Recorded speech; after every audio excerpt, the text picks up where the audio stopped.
Good afternoon, all law students and legal professionals who have joined with us in this webinar lecture series on the issue of Kashmir by Aman sir. Aman sir is practicing lawyer, having been called to the bar in 1992. He is an advocate on record at the Supreme Court of India and has argued on diverse fields of the law before the Supreme Court, various high court and tribunal in the countries. Several of these cases has been reported and led to the change of law. Sir has been impaneled by the Supreme Court Legal Service Committee to act as a legal aid counsel, has been appointed as the amicus curiae in the case of assist to the Supreme Court. He has devoted a substantial part of the professional time for a pro bono work of behalf of the disadvantaged section of the society lacking access to his court.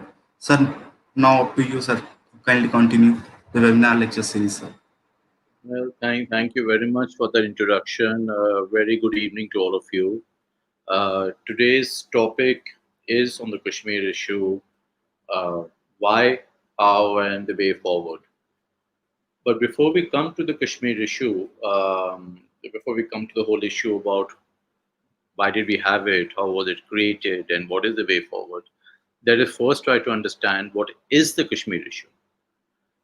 Because my research on this area, and it's a purely academic research, my research on this area from the year 1995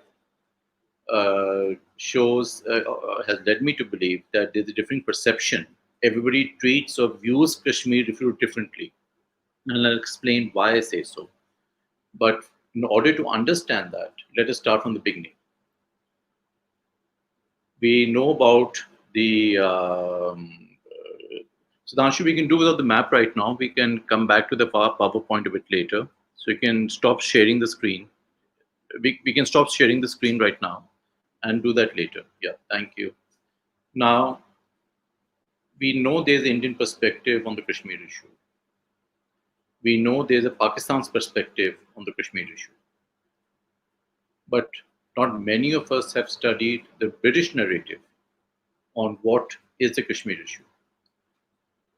During my research over the last 25 years, I had the occasion to go through a lot of official British documents, including declassified British archives, which give a very, very different picture as to why did this issue, how did this issue start? Why did we have to have this issue?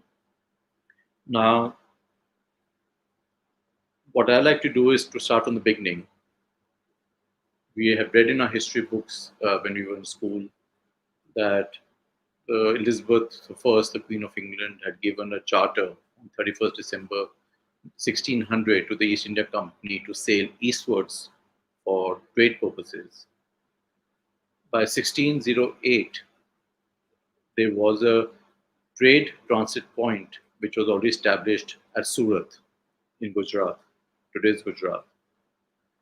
And then we have studied during our school years how the British came in as a trading partner, became a territorial power, and we come straight to 1857, which was when the East India Company was still was predominantly ruling the subcontinent.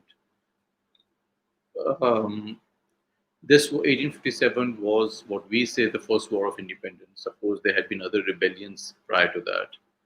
But this is what the British called as the mutiny, and we called as the first war of independence.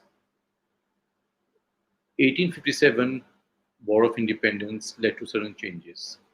First of all, it ended the role of the East India Company. The British Crown, the British government took over. So you had the first Government of India Act of 1858, which contemplated a viceroy on the subcontinent and a Secretary of State, typically a member of the British cabinet in London. So you had the India office being set up, and these two individuals used to conduct their affairs on the subcontinent.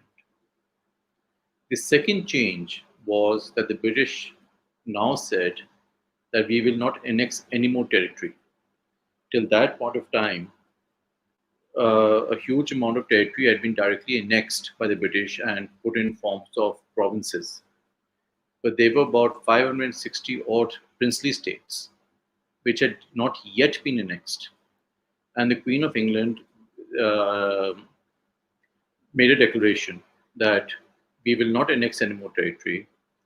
It will be sufficient if these princely rulers, who were sovereign rulers, it was a monarchy, if these sovereign rulers owe their external allegiance to the British crown. So there were two kind of territories under British rule. One was the provinces, British provinces. The other were the princely states.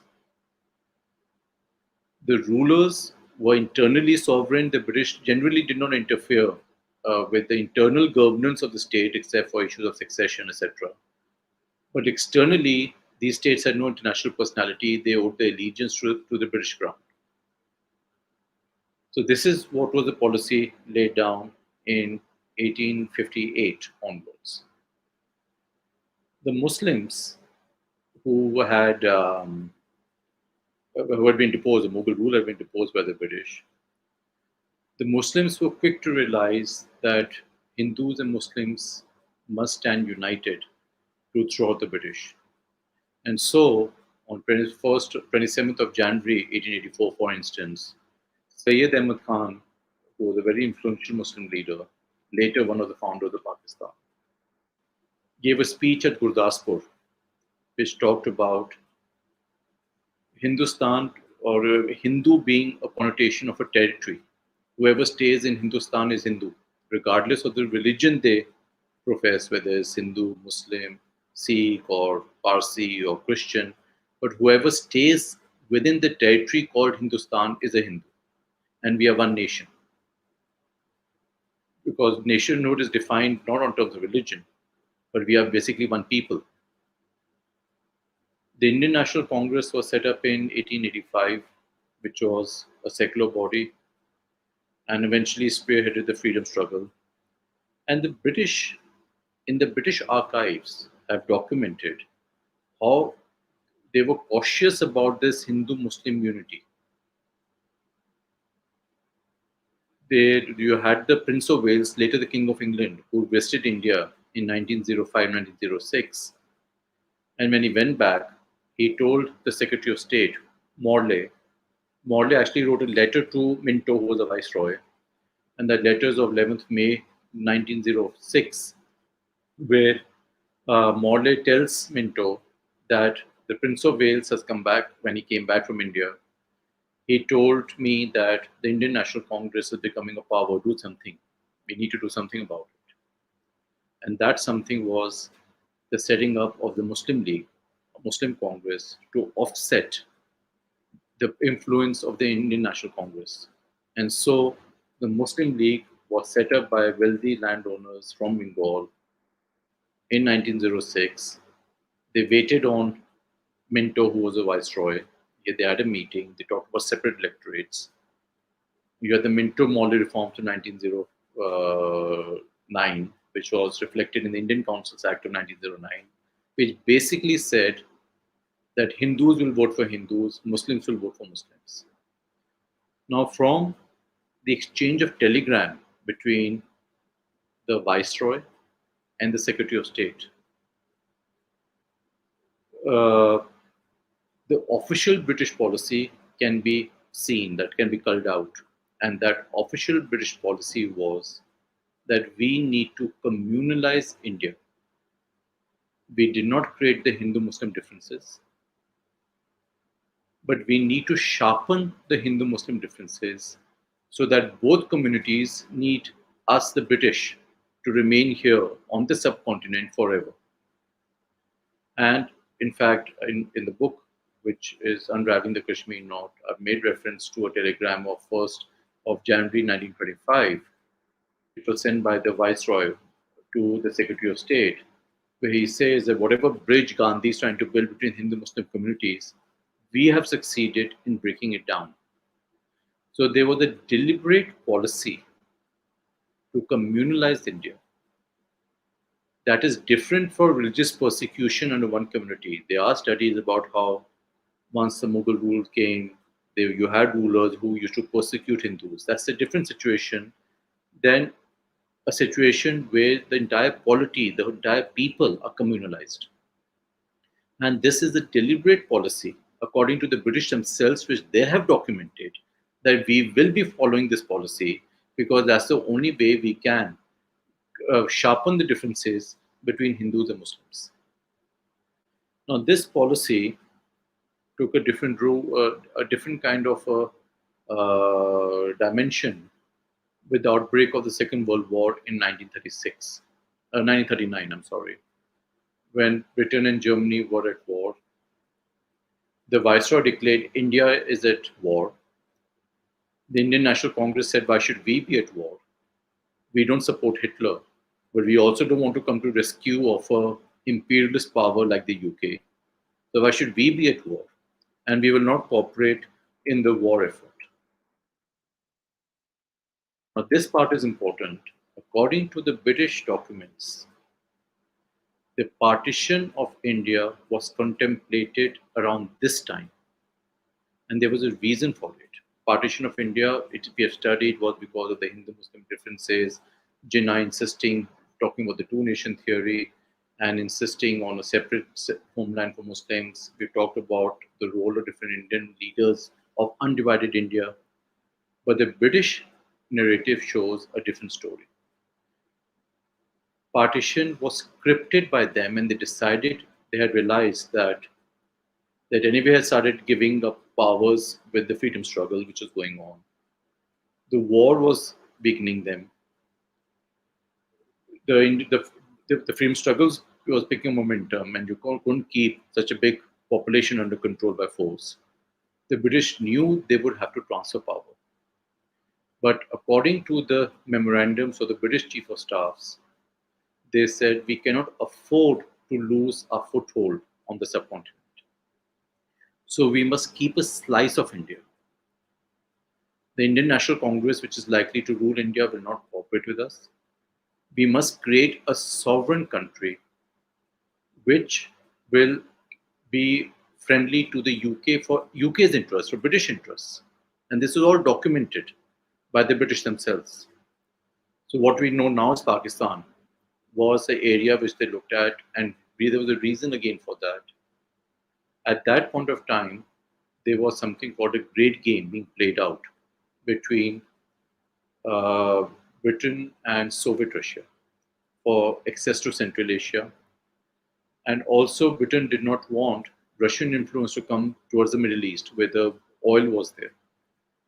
And so the British devised many strategies to keep the Russian influence at a distance. And one of those strategies was to use Islam as an ideological boundary. So Sudhanshu, if you can now see the maps, I'll just show you the maps to show what was the British strategy. We can see the first map. If you see this particular map, you'll see the dark or shaded portion is basically the princely states. The light shaded portion of undivided India are the provinces. But more importantly, you'll see the territory of USSR just touching upon the northern frontier of colonial India, separated by a very thin strip of Afghanistan. You'll see China on one side. So that's the geopolitical location of the subcontinent. If we come to the next map, Sudhanshu, we can see the next map. Now, if you see this map, you'll see that right from Turkey to Afghanistan, to the northern frontier province of India, to China, there's this Islamic belt. This entire belt straddling USSR, Soviet Russia, was Islamic. And because this belt was Islamic, it was the British which lent their weight to the two-nation theory. To say basically, we Hindus and Muslims cannot coexist, so you need to have a separate Muslim state where the Indian Muslims can be accommodated. The idea was to get the Northwest Frontier province, which was 100% Muslim, but in favor of Congress, and the Gilgit-Baltistan region of Kashmir, J&K. This Islamic crescent, right from Turkey to China, included Northwest Frontier province and Gilgit-Baltistan. And according to the British strategists, which they've documented in the archives, we need to keep a slice of India. And the slice of India which we need to keep is this particular region, this frontier of colonial India. And because this particular region was Islamic, it is the British who proposed or formed, who pushed the two nation theory.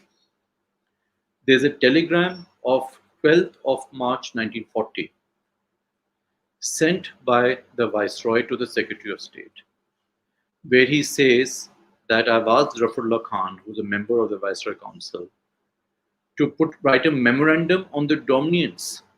It was already decided in 1940 that there'll be an India and a Pakistan. And this dominance, a copy will be, the same document says that, telegram says that this memorandum has been forwarded to Jinnah. Jinnah was heading the Muslim League at that point of time. 10 days later, on 22nd of March 1940, Jinnah talked about the two-nation theory at Minto Park in Lahore, where he talked about the Muslim majority regions being clubbed together and to be formed as a separate state. He talked about two-nation theory, which Gandhi says is the untruth. You can't have religion to be the foundation of nationhood. For example, you can have, if you talk about America, you have Christians, you have Muslims, you have Jews, you would have Sikhs, you would have Hindus. They're American Christians, American Muslims, but they're still American. So religion can never be the basis of nationhood. And Jinnah himself, for those who was interested, I've documented in the book how he was declared to be the ambassador of Hindu-Muslim unity for the Lucknow Pact by Sarojini Naidu. How he has said, he told the British at the Round Table Conference at Cambridge that I will never let you partition India, and how he himself disowned the two-nation theory on 11th August 1947 in the Constituent Assembly of future Pakistan. So for him, religion was a tool of getting political power because he was a politically ambitious barrister, having no support. And the book documents how Jinnah was used or cultivated by the British to demand partition. He was made the sole representative of all Indian Muslims to veto any deal with the Indian National Congress and to demand partition. And so Jinnah has said, I got Pakistan not because of Muslim League. Pakistan was created by me and my typewriter. So Pakistan itself was a British construct. Now the British plan was to demand to fracture the subcontinent. If you see all the constitutional plans, whether it's the Strafford-Cripps plan of 1942 or the Cabinet Mission Plan of 1946, all these plans talked about any part of the subcontinent having direct treaty relations with the British. The idea was that we don't want a united India. Officially, noises were made that we wanted united India because the Americans were saying India will get balkanized. And you'll have the communist, the whole issue of communism coming in.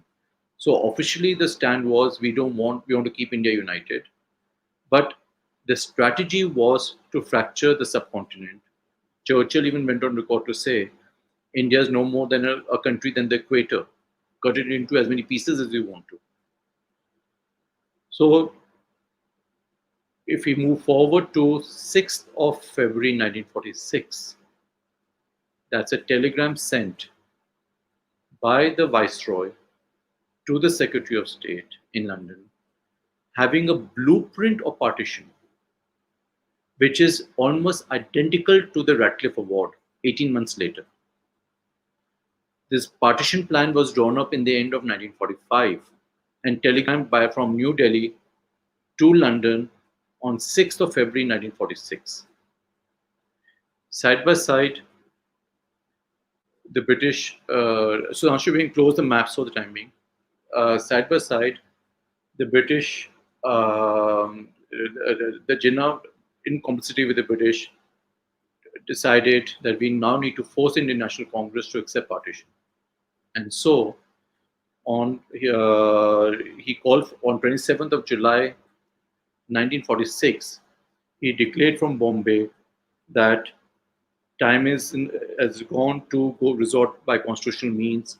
We must now force take direct action, which basically meant communal killings. 16th August 1946 was declared to be the direct action day. I've documented how the killing started with the complicity of the British, whose officers, the soldiers, went into the barracks. The killing started from Calcutta, spread throughout Bihar, all over the country. So by the time a 46-year-old Mountbatten came to the subcontinent on 22nd of March 1947, the entire subcontinent was already in flames. And with each cycle of violence outdoing the previous orgy of violence, forcing the Indian National Congress to accept the Partition Plan formulated by the British, mouthed by the Muslim League. And this Partition Agreement was a political agreement of 3rd June 1947. Now let us see what this Partition Agreement was all about. Northwest Frontier Province, which the British wanted, was 100% Muslim, no scope of divide and rule. Gandhi supported the Khilafat movement. Congress was the power in this particular region. I've documented the smoke screens created by the British to insist that a referendum be held in Northwest Frontier Province, despite Congress having won the election in 1946. A referendum be held whether that province wants to be with India or Pakistan. And the Indian National Congress would not stand in that referendum. And that's what happened. Less than 3 lakh people made Pakistan materialize. Now, Northwest Frontier Province is a hilly area. It can't be viable as a state. And so the fertile plains of West Pakistan had to be given to make West Pakistan viable. And so Punjab had to be partitioned. And again, two-nation theory. The Congress tried to make this unattractive by saying, but then you need to partition Bengal if you're following two-nation theory. And the British said, very well, we'll partition Bengal also. So Punjab and Bengal had to be partitioned. Northwest Frontier Province, a referendum. The cabinet mission statement, as far as the princely states were concerned, Jammu and Kashmir was the princely state. As far as the princely states were concerned, the British policy was that the British sovereignty or paramountcy over these states would lapse. In other words, each of these 560 odd states would become legally sovereign states. Though they were independent, they may not have been viable as independent states, but in law, they would be sovereign states in the fuller sense of the term. So that was the implication of this partition, of the agreement and the cabinet mission plan. And this was reflected in the Indian Independence Act of 1947. And the Government of India Act of 1935 was amended, which basically said that the ruler of a princely state could accede to India or Pakistan or stay independent. And of course, as a deal for India to stay in the Commonwealth, Mountbatten persuaded most of the states to come to India. A few states went to Pakistan, except for 3 states we'll talk about, J&K, Hyderabad and Junagadh, where there was an issue.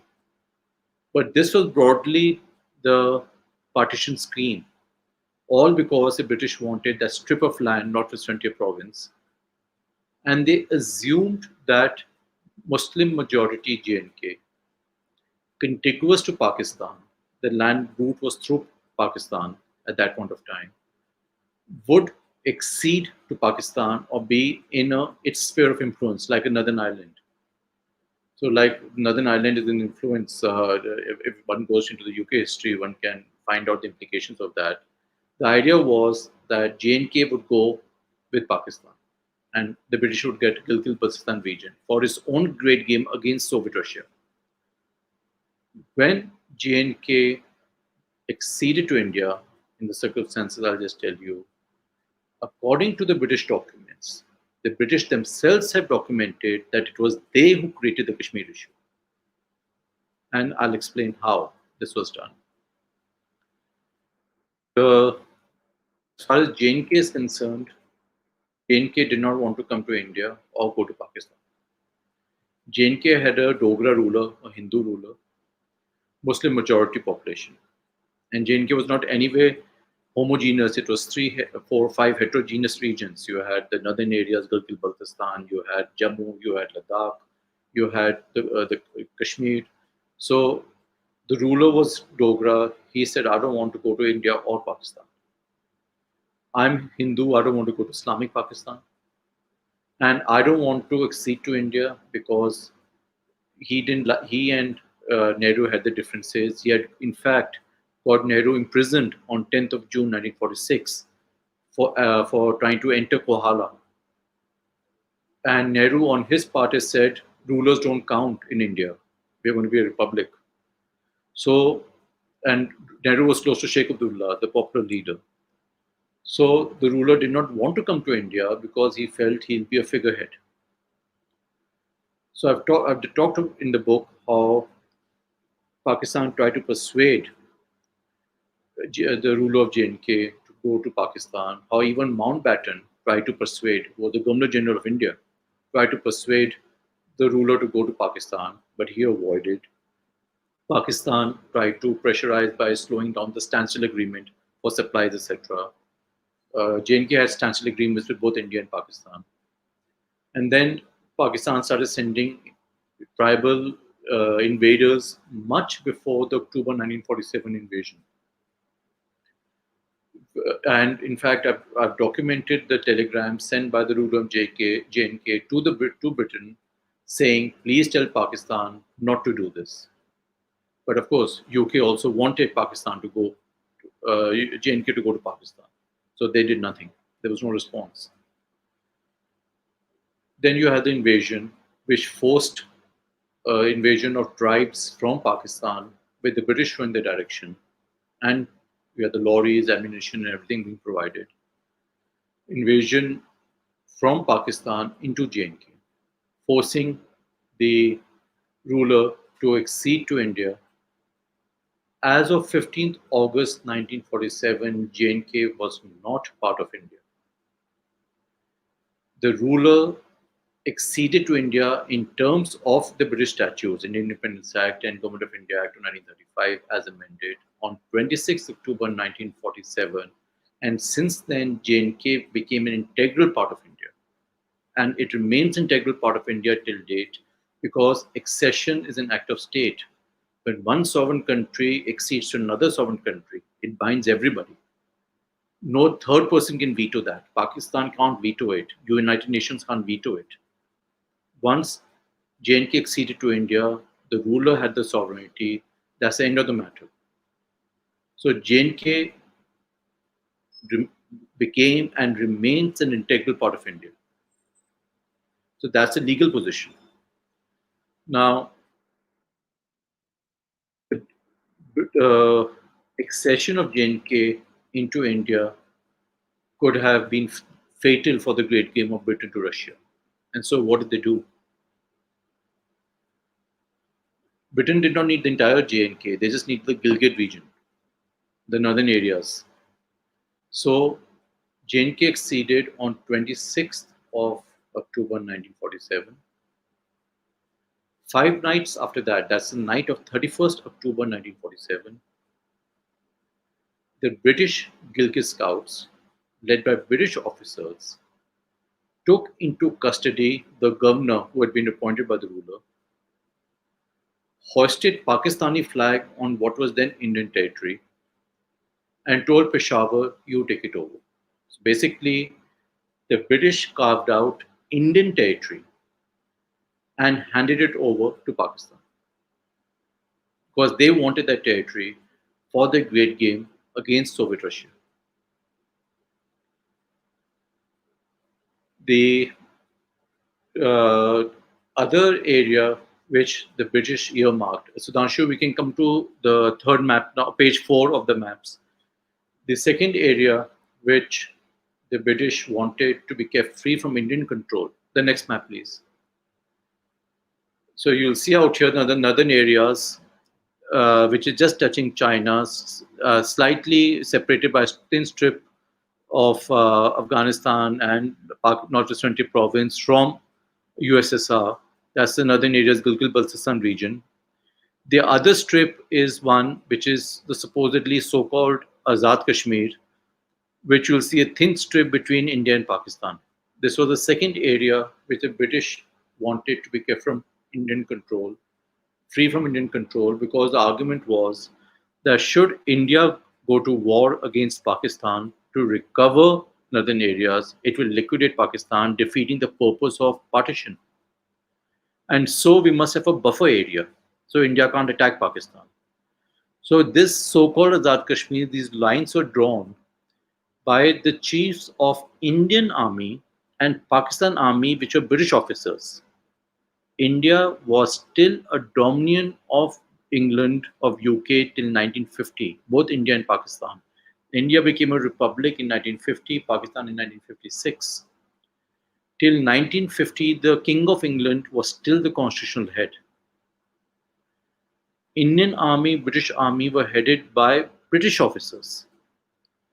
Without taking instructions from us, the Indian Army chief, with the consent of London, agreed to these lines, or ceasefire lines, creating what the so-called Azad Kashmir, so that this area is a buffer zone free from Indian control, so that India cannot go to war against Pakistan.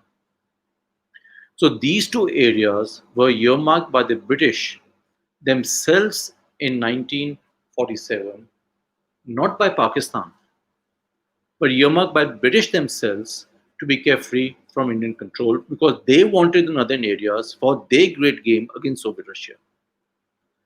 I've documented in the book how when the fighting was going on in Kashmir, just before the accession, Nehru met Mountbatten. And Nehru said the ruler is asking for help. Mountbatten has gone on record to say, I told Nehru, you can't send help till J&K accedes to India. Though Mountbatten telegrams his own cousin, the King of England, saying, of course, India can give help to J&K. It's a sovereign country asking help from another sovereign country. But the idea was to buy time. Mountbatten himself says, we decided to send VP Menon to J&K to ascertain the situation. And by the time VP Menon came back, I had made up my mind as to how to handle the situation. According to Mountbatten, and I've extracted his statement in the book, he says that when the instrument of accession was sent by the ruler of J&K, I told Nehru that I, as Governor of General, will not sign the instrument of accession, accepting it on behalf of India, unless you first commit to plebiscite or a reference to the people. And according to him, Nehru said, can't we wait till these tribals are thrown out? And Mountbatten says, I accepted that suggestion. And so the instrument of accession was signed, but with a covering letter sent by Mountbatten, he expresses the wish of Government of India that once the raiders are thrown out, there'll be a reference to the people to, in a way, confirm the succession. There's also background which everybody should be aware of out here, that as to why the Government of India took that position. And that background was the disputed accessions of Junagadh and Hyderabad. If we come to the next map, if you'll see, most of the states I mentioned went to India or Pakistan. There were 3 states where there was an issue.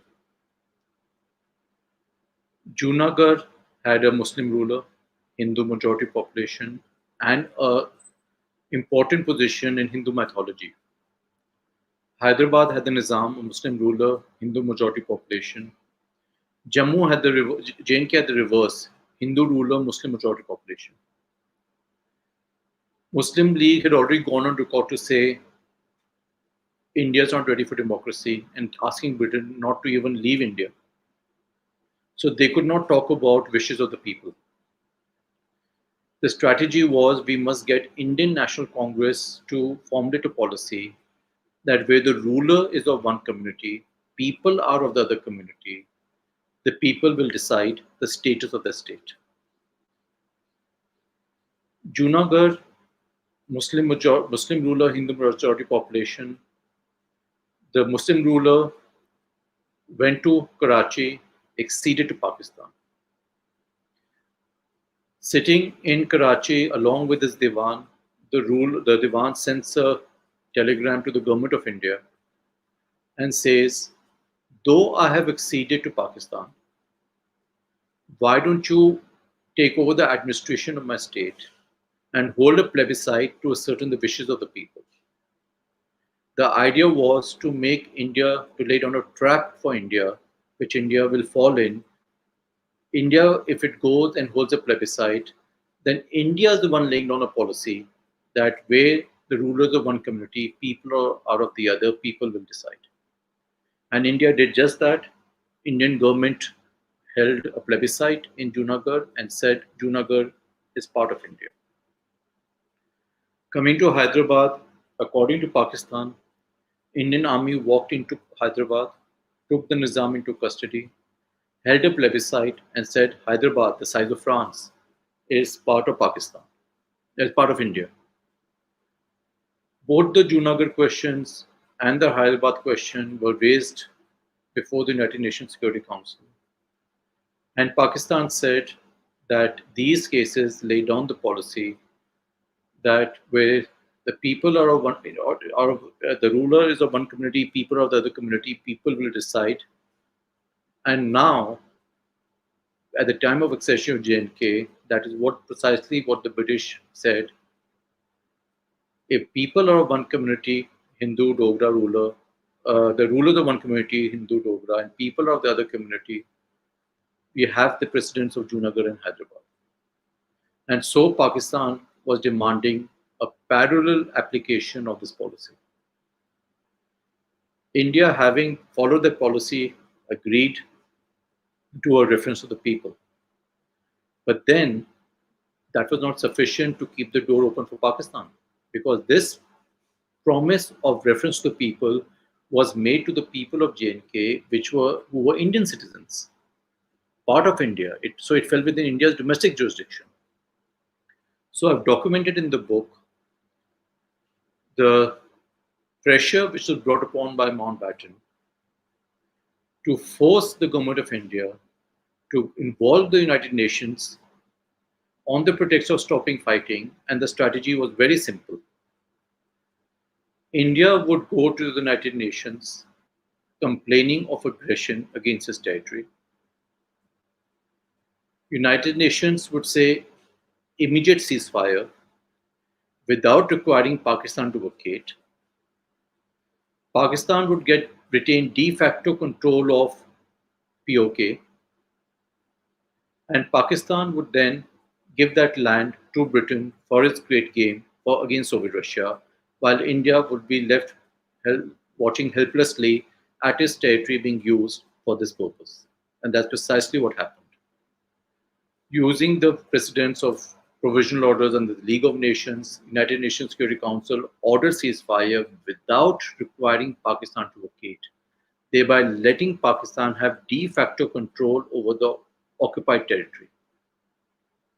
And till date, we have not got it back. The second strategy was that India will commit to plebiscite. I've documented how Mountbatten was telling Nehru, can't we simply say that we will have plebiscite? India would commit to plebiscite on the floor of the United Nations. The Security Council members will bypass the charge of aggression expressly, which they did, and hold India to its promise of plebiscite, now under UN supervision. And that's precisely what had happened. So we are the only country in history to have gone to the United Nations, saying that there's aggression on our territory, and come back with the promise that we'll have a plebiscite under UN supervision to first determine whether that's even our territory. And that's the reason why we are laughing stock in the world community. Now, the policy, the British, I've documented in the book how the British sent the officers from New Delhi to America to brief the Americans, the Austin, what stand to take, how the United Nations Security Council was subverted. or the United Nations is as guilty as Britain and the international community is guilty for the bloodshed in J&K till date. All that is there in the book if somebody really wants to go through it. But apparently, Nehru realized in 1948 itself that the United Nations is being subverted. And so he sent a secret note on 25th of August 1952 to Sheikh Abdullah, where he says, plebiscite is never going to happen. Pakistan is not going to vacate. We can't go to war because they've got the heights. So war is not an option. So to buy peace, let them keep what they have, we keep what we have. Territorial status quo. And that has been our unofficial policy. We have a parliament resolution of 1994 saying Pakistan must vacate. But our unofficial resolution till date has been let them keep what they have, we keep what we have. In 1957, India told the United Nations Security Council that let sleeping dogs lie. We consider it as our duty not to agitate matters. In 1965 war, our brave soldiers won back Hajipir, Indian territory, part of J&K. India returned Indian territory to Pakistan at Tashkent in 1966. In 1972, we had the Shimla Agreement, where we emphasized the inviolability of the ceasefire line. And many commentators have said LOC into the national border was agreed with Bhutto. In other words, we're disowning our land and our people. This is reiterated in the 1999 declaration at Lahore. In other words, India's policy has been to disown its territory and its people who are Indian citizens. It's not even in a public consciousness that a part of Indian territory is under foreign rule. And a part of Indian citizens are under foreign rule. Even they've lost their consciousness. People of POK are Indian citizens. They've lost their consciousness of being Indian citizens. It's not even Indian political discourse that they're Indian citizens. We want our people and we want our land back. Because our policy from 1948 onwards, unofficial policy is territorial status quo and LOC into the national border. And this policy, incidentally, is against the constitution. We had Berubari Union's case, which talked about India can cede national territory. But then you had Kishananda Bharati's case in 1973, basic structure doctrine, saying Parliament cannot amend the constitution so as to destroy its basic feature. Unity, integrity of the country has been defined to be basic structure and reiterated in Brahmai. Can Parliament amend the constitution now to give away POK? And if not, our policy is against our own constitution. But more importantly, the fallout of this is very important. And before we come to the fallout, I also want to point out the role of China. So we can turn to the next map. In 1958, 57-58, we discovered from Chinese maps that China has occupied a part of J&K, the Xiachen region. You'll see the extreme right border, and China says it was never part of India, it's part of China to start with, or part of Tibet, which according to China is part of China. And then in 1963, you'll see the thin strip, which is in red. In 1963, Pakistan gifted Indian territory to China. And today, China holds about 20% of J&K. And if you see the next map, the China-Pakistan Economic Corridor is actually through Indian territory. The CPEC is through Gilgit-Baltistan. So China is investing billions of dollars, laying down optic fibers, building tunnels through Indian territories. And what are we doing about it apart from boycotting the One Belt, One Road initiative? And all this is because of our policy, let them keep what they have, we keep what we have. A mistake which we made, a wrong policy right from 1948 onwards. And apparently followed up till 2020, despite the parliamentary resolution. And despite public declarations, we want POK back. How are you going to get POK back? You have the territory of the former state of J&K occupied by two sovereign countries, Pakistan and China. It's Indian territory. India has about Pakistan. China has 20%. Pakistan is about 35%. We have the rest. The territory in control of three sovereign countries. We still call it a bilateral issue. We don't say it's an international issue. We ignore China's role completely. We don't even talk about getting it back. Even now, the current standoff with China is on Indian territory. They are occupying our territory and killing Indian soldiers on Indian territory. When we do surgical strikes, we are attacking our own territory. There was this case of this woman in Jhelum, in POK, who fell in the river Jhelum. She was running away from her husband. She came on this side of Jhelum. She is picked up by Indian security forces, constitutionally an Indian citizen. She is handed back to Pakistan security forces by Indian security forces. Because our mindset has become that let them keep what they have, we'll keep what we have. So the focus as far as we are concerned is now only on the territory which is with us, and that is why we bring in Article 370. I started by saying that there's a different perception of what is the Kashmir issue. As far as the Indian government, Indian policy makers, Indian strategists, the Indian political system is concerned, Kashmir issue is nothing but Article 370 in asking Pakistan to stop cross-border terrorism. For our security forces, Kashmir issue is having law and order in the valley. Valley just 9% of the state. Kashmir issue is not the valley. Kashmir issue is the entire state, which is POK. And China, POJK rather, Pakistan occupied Jammu and Kashmir, and China occupied Jammu and Kashmir. As far as the Kashmiri Muslims are concerned, Kashmir issue is about their autonomy, their identity, guaranteed by Article 370 as originally formulated. As far as Jammu and Ladakh is concerned, the Kashmir issue is about unequal development in the former state. As far as the Kashmiri Pandits are concerned, it is about the terrible violence in the early 1990s. They being made to be refugees in their own country. So everyone has a different perception of what is the Kashmir issue.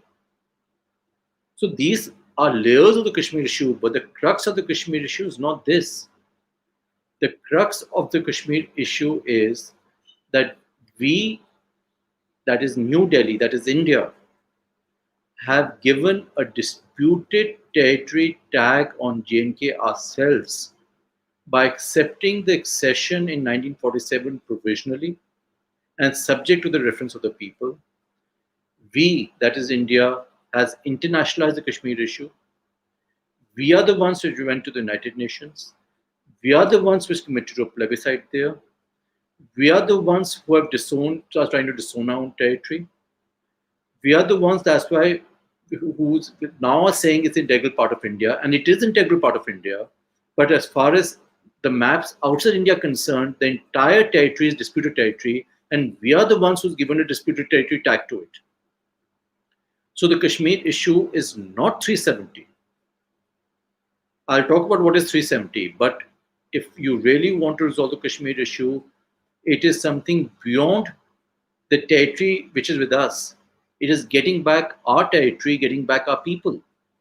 It's a multi-layered issue, but the crux of the Kashmir issue is getting rid of the disputed territory tag. Now, how do you get rid of the disputed territory tag? And it's as simple as this, that suppose I have a house and tomorrow, and I have the title to that house through a registered document. And tomorrow, I on my own say that I doubt my own title. I accept the title provisionally. The way New Delhi said, we accept the accession provisionally. Somebody gets in, I say, please get out. They say, you don't know your own title.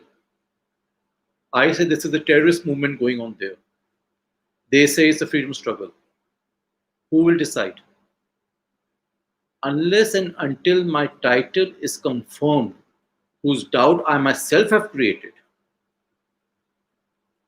everyone will take political advantage of the situation. Every state will endorse what's happening in Kashmir to suit their political or their national interests. So the only way of confirming my title is by going to a court of law and saying, please see that as per the law, give me a finding in law as to who has title to JNK. And the only court in existence today is ICJ. And so what I have recommended in the book, I formulated 8 legal propositions, basically so as to confirm India's legal title to the entire state, POK, POJK, COJK. It's not disputed territory, it is Indian territory. And let us see on what basis ICJ can say that. Now, India is an ancient civilization, but modern day India and Pakistan is a creations of British statutes, the Indian Independence Act of 1947 and the Government of India Act of 1935 as amended. Now, as per this particular statute, the ruler had the option of acceding to India or Pakistan or staying independent. Ruler was the sole authority. Ruler acceded to India as per this very law. The question then arises is that from where did New Delhi get the power in 1947 to lay down a contrary policy that the accession made by the ruler as per the law which created New Delhi, which created India, that we will have a policy that notwithstanding the accession by the ruler, which was unconditional, people will decide the future of the state. That policy itself is unconstitutional, it is ultra vires. The Government of India is an executive created by the Government of India Act of 1935. The constitutional law in force as of 15th August 1947 were the British statutes. The Indian Supreme Court has laid down that it's a controlled constitution. Government of India had no power beyond the statute. The statute said only the ruler can offer accession, only the ruler can decide the future of the state.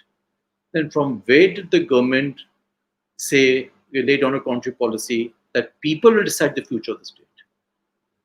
It's a settled law across the Commonwealth that a state cannot, by making promises inconsistent with its constitution, clothe itself with authority. Those promises are unconstitutional. Now, the same law created Pakistan. There's no doubt of a Pakistan being created by virtue of this law. There's no doubt of the legitimacy of India and a Pakistan. We could have done away with this law, but both India and Pakistan have accepted this law. If Pakistan does not accept this law, there is no Pakistan. Pakistan is a creation of this law. If that is the position, then the very law that created India and Pakistan, that is the very law which created Pakistan, itself makes JNK part of India. And Pakistan cannot dispute that. So, the Kashmir issue is a political issue, but it has certain legal elements to it. The way forward is to depoliticize the Kashmir issue, separate the legal from the political, and get a finding in law from the ICJ as to who has title to the entire state, former state. If ICJ says that India has, and it is bound to say in view of the principles I've formulated in the book and the case law and so on and so forth, which is there in the book, then the very finding by the ICJ will alter the political discourse. Law will not resolve Kashmir issue. It's nobody's case that law can resolve Kashmir issue. But law will alter the international and political discourse on Kashmir. That finding will alter that discourse. Nobody can then say it's a freedom struggle going on. So we can use law to alter the political discourse, change world opinion in India's favor, to give us the moral right to do what we are doing, saying it's Indian territory, because we ourselves made it disputed in the first place. And so the idea is go to the ICJ to get a finding in law that the entire territory is part of India. If ICJ gives that particular finding, then their decisions on Nicaragua and Namibia, they're already ICJ decisions, which will help India to say that the very presence of China and Pakistan in the occupied territory amounts to aggression and they have to vacate. I know it's a difficult order when China is not even following the arbitration award. They don't want to follow this. But the ICJ decision has legal consequences other than an arbitration award. I'm not on the binding nature of such a opinion if it's taken. I'm not on enforcing it if it is enforceable or not, though according to me it is enforceable. I'm on altering the political discourse by getting an authoritative pronouncement, getting rid of the disputed territory tag. And for those who feel it's a long shot, why should we go back to the international stage? What about politics? What about why should we need to get into history? There is no other way by which you can get back your territory. You don't have a military solution, you don't have a political solution, you don't have a diplomatic solution, you don't have an economic solution. On what is the solution for getting back POK or getting back our territory from China? So, for want of any other option, according to me, this is perhaps the only solution which is there, which has escaped consideration so far. And should somebody argue, what if we lose at the ICJ? Very well. What can the ICJ say? Wishes of the people are relevant. We have a 1954 resolution of the State Constituent Assembly, an elected body, which says that people want to be a part of India. So we have already ascertained the wishes of the people. So if the ICJ says wishes of the people are relevant, then in that case, we fall back on our existing stand that we've already ascertained the wishes of the people and they want to be part of India. So we stand to lose nothing. So according to me, to build opinion in our favor, you can't govern countries, you can't govern people by laws or by violence, or you need public opinion in your favor. To build that public opinion, we should get a legal finding to get rid of the disputed territory tag, and then try to win back the confidence of the people. To say we are not, as what the perception or the allegation is, that India is sending its forces trying to hold that place by force. It is Indian territory, and we are entitled to be there. So this political discourse must be changed. Now, before I conclude, I'll just speak for a few minutes on Article 370. Because the Indian policy seems to be equating Kashmir issue with Article 370, which it is not. According to me, whatever has happened on Article 370 from August 5th last year is actually quite irrelevant. Because it's not going to resolve the Kashmir issue, it's not going to bring peace in the region. But for the sake of clarity, or at least, and I'm not, I'd rather will not also comment on to the extent the matter is sub judice in court. It won't be proper for me to do that. But it is important for people to understand that what is Article 370. I've talked about the ruler acceding to India unconditionally on 26 October 1947. But the ruler also acceded only in three areas: external affairs, defense, and communications, and ancillary matters. The template of that instrument of accession was identical for all other princely states, not only J&K. However, other states executed supplementary instruments giving more powers to the Indian Union. And then they executed merge instruments merging the territory.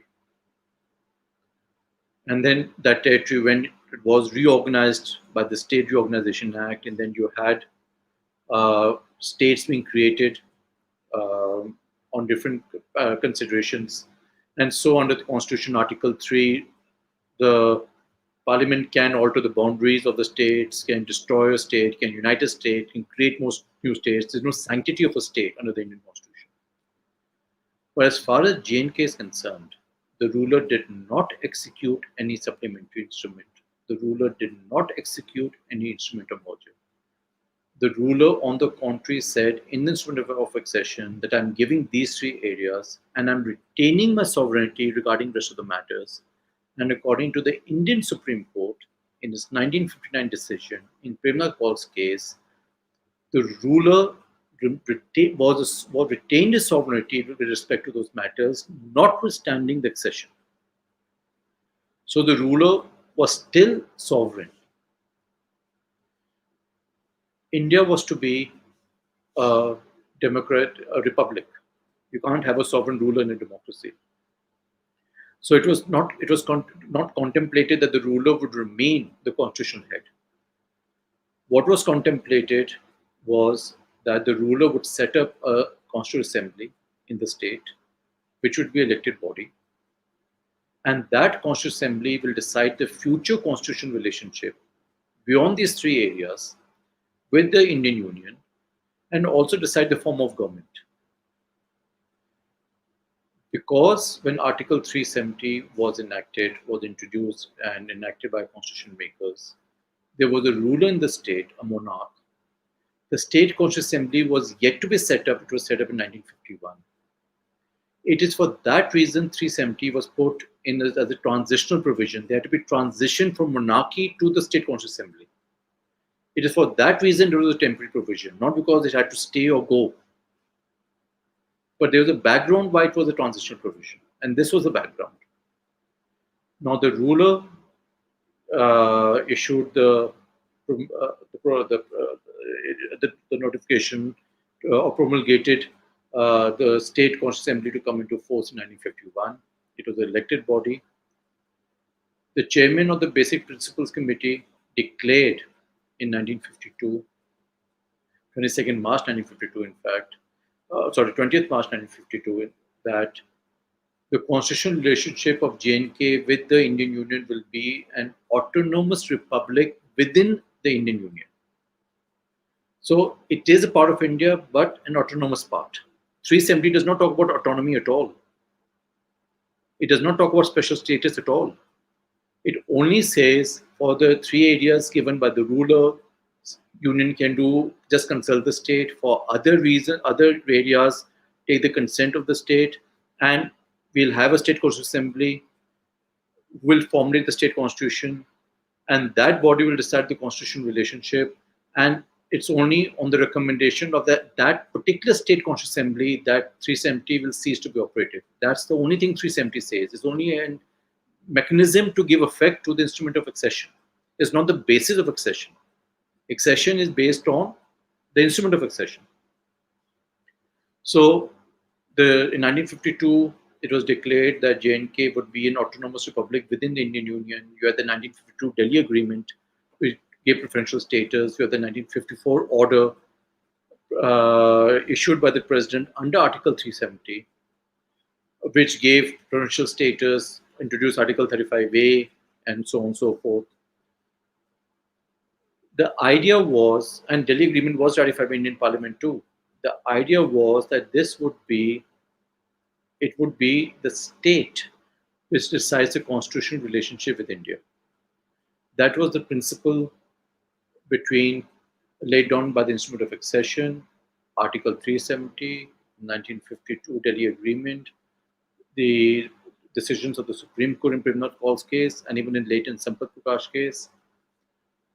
The Constituent Assembly formulated the state constitution in 1956 and dispersed without making a recommendation to that Article 370 would cease to be operative.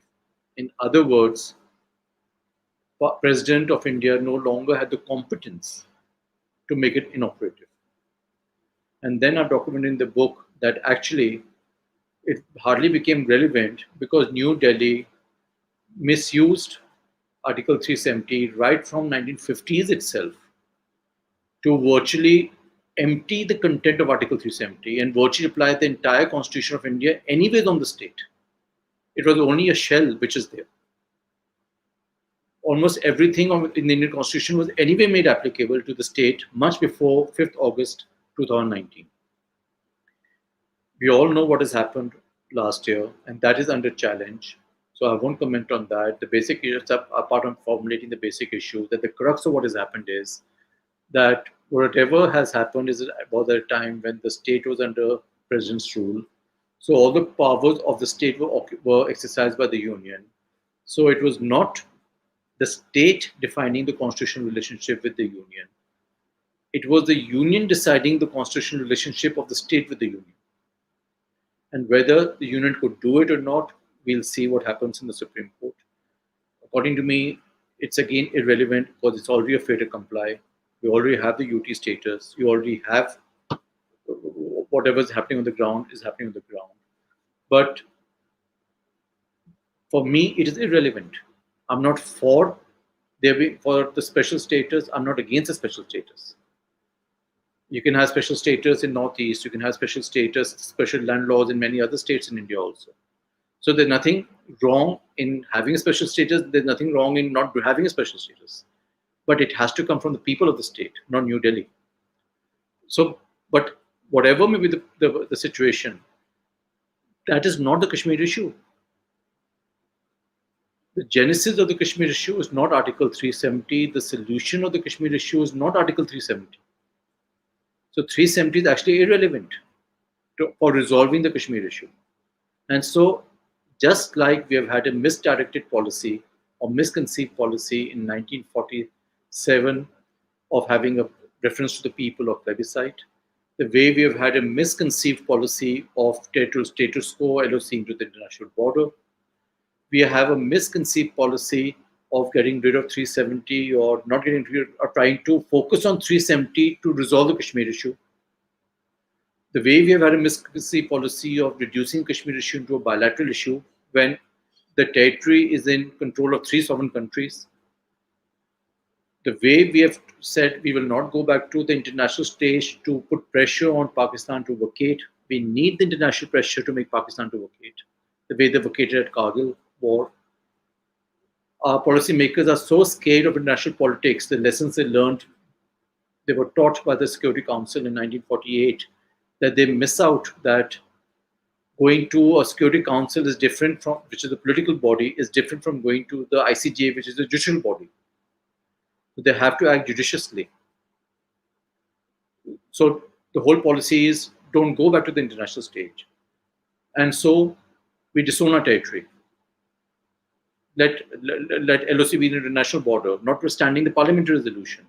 So our entire policies from 1947, in my view, up till 2020 is misconceived. And that is the reason why we have this transgenerational bloodshed and misery and trauma going on in the state, which is now, of course, spreading, and you've had the repercussions all over the country. You had the hijacking, you've had the Bombay attacks, you've had the Bedford attack, the Parliament attack, bomb blasts, the different terror strategies adopted by Pakistan, TOPAC 1, TOPAC 2, having modules, narco smuggling, radicalization of the youth, and so on and so forth. So all this is simply because that we are not able to understand what is the Kashmir issue.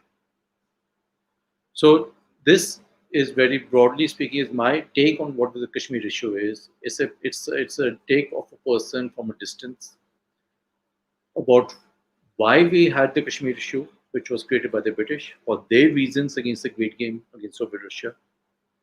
How they created the Kashmir issue by ensuring that the POK remains completely free from Indian control for their purposes. How our leaders have bungled from 1947 onwards on the Kashmir issue by following misconceived policies and letting Pakistan get away with the terrorist activities. Pakistan itself has been reduced to a breeding ground of terrorism because it is trying to follow reckless policies to get J&K, saying India took Junagadh and Hyderabad on this policy, so we feel cheated not getting J&K. So we need to address that feeling also. How the international community has used India and has trapped India on the Kashmir issue. In the Cold War, between the West and what was there between the West and the Soviet Union, and how the entire subcontinent has been taken for a ride, whether it is India, Pakistan, or Bangladesh. We are all one people, and I've drawn parallels in the book of identical colonial politics with the disintegration of the Ottoman Empire in the early 1900s, the creation of Turkey in 1921. How here we had East India Company, there we had Levant Company, here you had Jinnah being the sole representative, there you had Sharif Hussain leading the Arab Revolt. Here you had uh, India being divided into Pakistan, East and West Pakistan, and India, there Kuwait, Palestine. Here the exchange of population between India and Pakistan, there between Turkey and Greece. Here, how Indian Muslims still have to say we're patriotic. There, Armenians being in the same position. Identical colonial politics, here on the basis of religion, there on the basis of sectarian lines, being played out by Britain, the then predominant imperial power in the Middle East and on the Indian subcontinent, which shows that this entire thing is a result of colonial politics, regardless of the fact that 2 million people were butchered and 14 million were displaced. The horrors of partition are documented in the book. And of course, Mountbatten saying that the massacres were actually a tribute to the British presence, just to show that all this has happened because we left Britain, that people killed each other. And so, what if 2 million people died? It was only a fraction of the Indian population. He's gone on record to say that. So, I've documented the ruthlessness by which the partition was inflicted, and the fact that the Indian psyche, we demonize Pakistan, the Pakistani psyche, they demonize us. Everybody on the subcontinent demonizes each other, hold each other responsible for the mess we are in, without realizing that the entire people on the subcontinent have been taken for a ride. So for me, Kashmir issue has a broader connotation that we must be able to see what has happened on the subcontinent, to see how this issue can be resolved so that at least there's some kind of peace. The borders, we can't undo partition, but the borders can't be redrawn. At least they should become peaceful. They should become irrelevant. And that is what is something which I would like to emphasize more on, that for many of us, the post-partition generation, we must know the true facts about what's happened on the subcontinent, because the consequences of that we are suffering till date.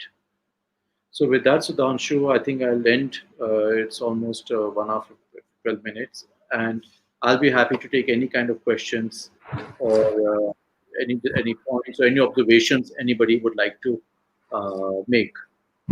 Sir, did the abrogation of Articles 35A and 370 lead to further integration or disintegration of Kashmir and India? According to me, Kashmir, J&K was anyway integrated to India. You have had people from the former state holding the highest office in India. You have had the Chief Justice of India from the state. You have people from the state occupying different public offices. So I don't really think the issues of integration. When J&K acceded to India on 26th of October 1947, that was irreversible. Everything got integrated into India. The issue only is whether should they enjoy the autonomy which they were. Because you see, it's a situation of a sovereign state coming to India. They chose to come to India on certain terms. If we want them to come to India on all the terms, then it must come from them. We can't force them, but we can persuade them. So it can be reciprocal. If you want to take the benefit of Indian economy, if you want to hold offices in Indian Union, if you want to buy land in India, then why not reciprocal? So there's a way of handling it. So according to me, 370 and 35A were not really the way. And like I said, 370 had anyway been diluted beyond recognition Even in other states, there are restrictions on outsiders buying laws. That doesn't mean those states are not integral part of India or have not integrated into India.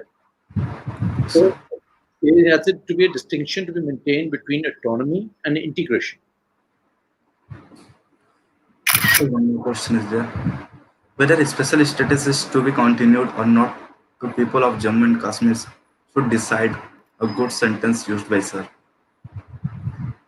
It is according to the constitution scheme, according to the instrument of accession, the Article 370, the constitutional scheme, the Supreme Court decisions.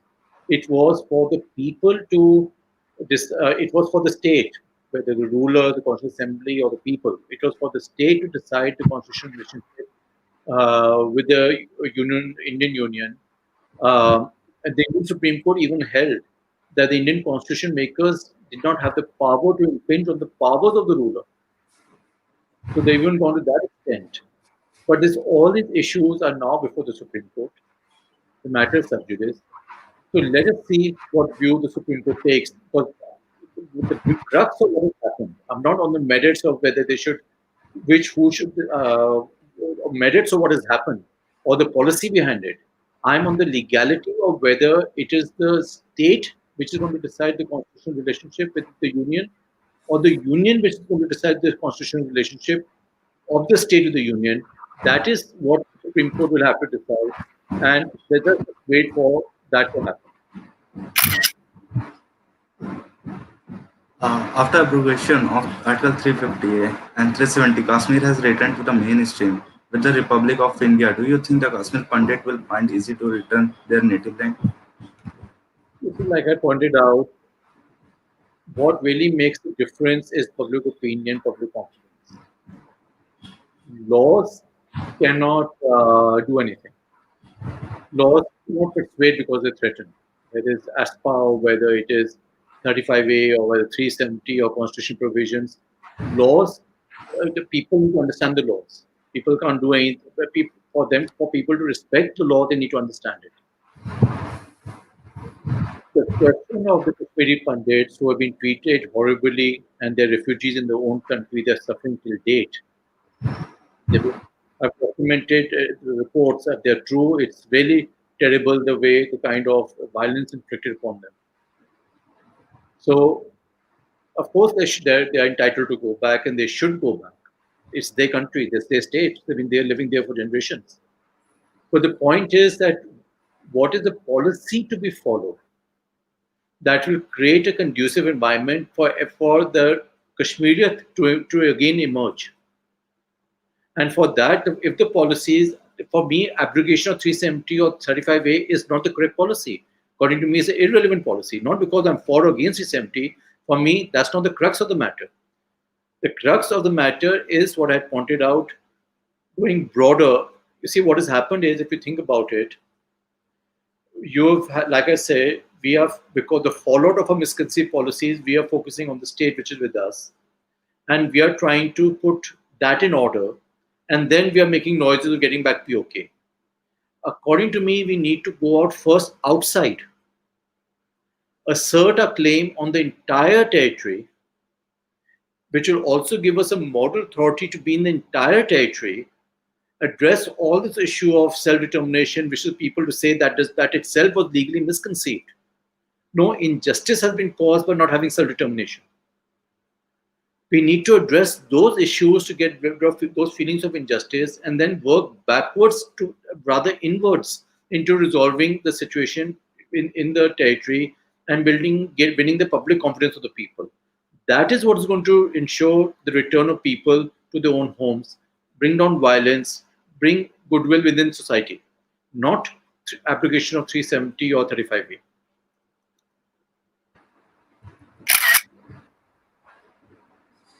Does the Jammu and Kashmir people can still claim dual citizenship? No, there's nothing. They are Indian citizens. They don't have. There's no separate citizenship of J&K. But the preferential treatment which was given was of being a resident status, a residency, or state subject. When the ruler was there later on, being the resident of a state, to be able to have certain privileges of buying land, etc., holding land, or in service, etc. Now you have the new domicile notification which has come in. So now they can't. But originally they could. But we need to keep a distinction between citizenship, which is single, Indian citizenship. All the people in J&K, including those in the occupied territories, are Indian citizens.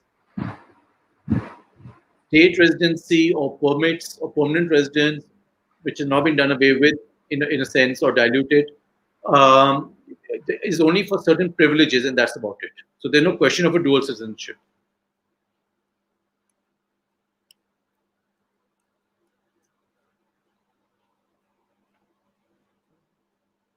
You're mute. You're mute.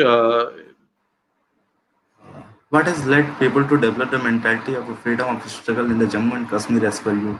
Does it reflect something is missing in the term of the welfare of those? You see, I mean, to be honest with you, that is something which is has been due to several reasons over a period of time. There was a political vacuum in the state. I mean, there are reports. If you, I mean, I would refer to reports of other people. Many of them saying a rigged electoral process. Many people saying a lot of corruption in the state. It's not a question of lack of development, but people not having a responsive administration. Then this whole thing of people being told. I mean, a lot of people they're saying that the tolerance of Indian leaders have said self-determination. According to and we are being denied that. Now, for self-determination, there's a particular aspect which we have to consider. According to me, there's a difference between self-determination in a colonized area and once there's a constitution, the formulation of a democratic constitution.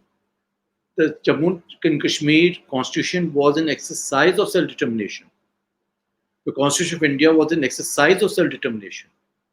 Once that self-determination has been exercised, there can be no further right of self-determination. So a section of people cannot claim further right of self-determination. Number one. Number two, the laws which created India and Pakistan, and there's no doubt of the legitimacy of India and Pakistan as sovereign members of the United Nations. Those laws did not confer any right of self-determination on any princely state, on the people of any princely state. On the contrary, they said the sovereignty vests with the ruler of the state.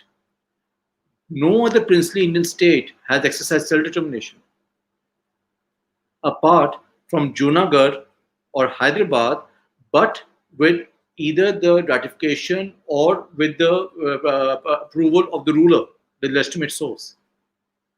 So the question of the people of J&K having a right of self-determination under the law, which is the constitutional law governing India and Pakistan, does not arise. But yet the tolerance of Indian leaders promised that to them without any jurisdiction. So a lot of people will turn around and say, we're not animals to be given from A to B.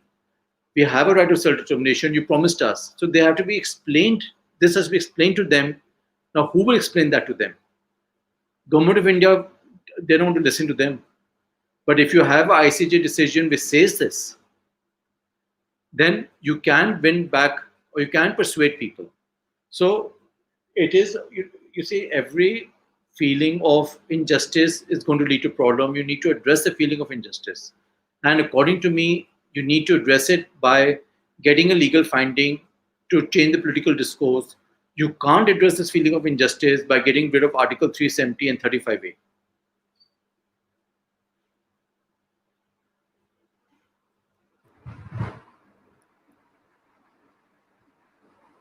So, what do you think about the Pakistan attempt to show his fabulous map at the recent SEO meet, and what should be India's response to it?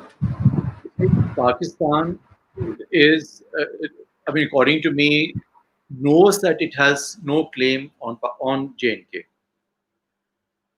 Think about it, a sovereign J&K acceded to a sovereign India and became part of India.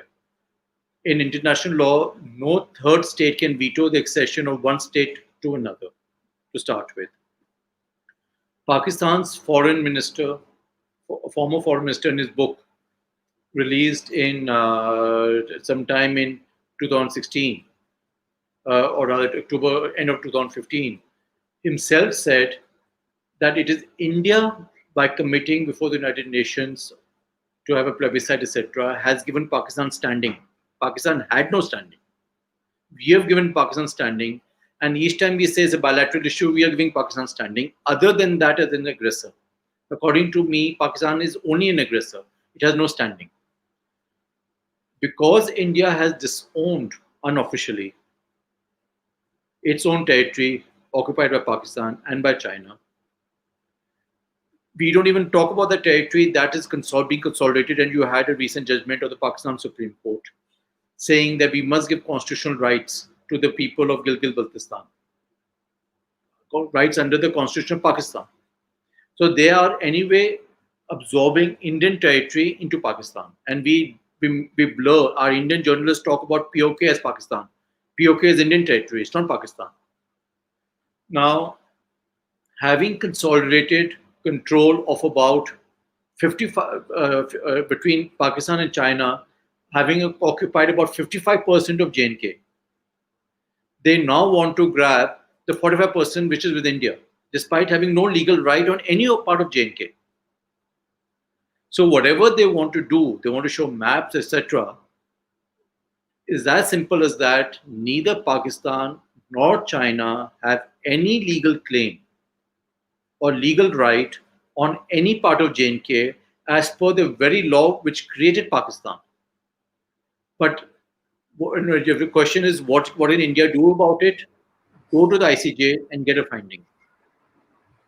By simply walking out of meetings or protesting is not going to resolve anything. Pakistan and China do not care for India's request for saying it's Indian territory or please okay it or show the correct map. On the contrary, India showing the map of showing a side chain into China it is reported is what led to the current standoff at LSE. So what are we doing? We are having a LOC with Pakistan. We are having a LSE with China.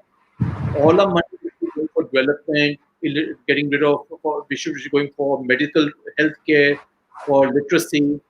We are spending our money for maintaining status quo on LOC, LSE, and letting Pakistan and China remain in possession of our land. When will this end? We need to do something about it. So rather than simply making impotent protests and boycotting meetings, we need to get back our land so that we don't need a LOC, we don't have a LOC, we don't have a LSE.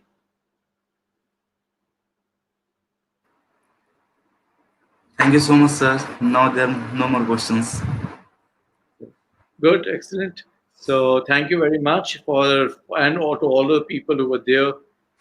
It has been a long session, but thank you Yes, for sir. hearing me out. Thank you, sir. Thank you so much.